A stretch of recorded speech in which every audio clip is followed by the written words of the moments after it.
जुळीला इथे गुरुकुलमध्ये प्रांत प्रचार प्रशिक्षण, इतर प्रांतात कसं जायचं, शिक्षण कसं त्या ठिकाणी म्हणजे कसं काम करायचं याचं शिक्षण इथे मिळणार.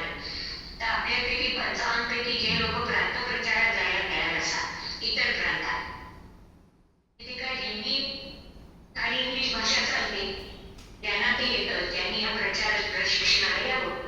आणि आपलं 18-19 जे संस्थेचे जे अध्यक्ष आहेत डॉक्टर रमेश पाठक, ते स्वतः तो सगळा प्रशिक्षणाचा कार्यक्रम आपल्याला घेणार आहे आणि कोणत्या प्रांतात कोणी जायचं हे पक्क ठरवणार आहे. तेव्हा बघा 55 जण जमलेले आहात, त्याच्यातले कोण कसं वाटतं बघा, शहरासाठी, तालुक्यासाठी, जिल्ह्यासाठी, प्रांतांसाठी